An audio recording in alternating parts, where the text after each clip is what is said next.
খুনসুটিতে টান বেড়েছে বেবি জান জান, ও বেবি জান জান। অনেক আশায় ছিলাম শাকিব খানের নতুন কোনো ছবি মুক্তি পাবে। শুক্রবার থেকে টানা সোমবার হাউসফুল হবে। ব্ল্যাকে টিকিট বিক্রি করব, সেই টাকা দিয়ে বউ ছেলে মেয়েদের জন্য পয়লা বৈশাখে জামা কাপড় কিনবো। তবে সবই মাটি হয়ে গেল, শাকিবের জন্য কিনতে পারেনি ছেলে মেয়েদের জামা কাপড়। মধুমিতা হলের টিকিট চেকার মোহাম্মদ ফয়সাল ক্ষোভ প্রকাশ করে এসব কথা বলেন। এবছর পয়লা বৈশাখে শাকিব খানের কোনো চলচ্চিত্র মুক্তি না পাওয়ায় হতাশা প্রকাশ করেছেন সিনেমা হল মালিকেরা।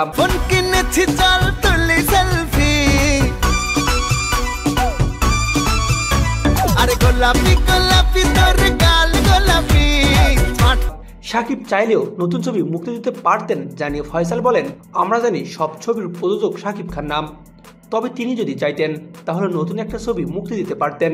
আমরা সারা বছর খেয়ে না খেয়ে সিনেমা হলে পড়ে থাকি, বছরে দুটো ঈদ আর পয়লা বৈশাখের মতো উৎসবগুলোর জন্য। এই সময়টা ব্ল্যাক করে কিছু টাকা পাই, বউ ছেলেমেয়েদের নিয়ে আনন্দ করি। সম্পূর্ণ আনন্দটাই মাটি করে দিলেন শাকিব খান। সিনেমা হল মালিকের নেতা মিয়া আলাউদ্দিন বলেন, এখন এমন একটা সময় এসেছে যেখানে শাকিব খানের ছাড়া দর্শক তেমন হলে আসে না। এ কারণে আমরা শাকিব খানের ছবি চালাতে আগ্রহী হই। আমরা বুঝি যে শাকিব খান প্রতি মাসে একটি ছবি মুক্তি দিতে পারবেন না। আশা করেছিলাম পহেলা বৈশাখের মতো উৎসবের হয়তো তার ছবি মুক্তি পাবে, কারণ তার দু একটি ছবি শেষ হয়েছে যা মুক্তি দেওয়া যায়। মুক্তির অপেক্ষা রয়েছে শাকিব খানের দুটি চলচ্চিত্র, শাহিন শাহ ও নোলক। ছবিটি প্রযোজনা করেছে শাপলা মিডিয়া। শামীম আহমেদ রনি পরিচালিত এই ছবিতে শাকিব খানের বিপরীতে অভিনয় করেছেন নুসরাত ফারিয়া ও রোদেলা জান্নাত। নোলক ছবিটি পরিচালনা করেছেন রাশেদ রাহা।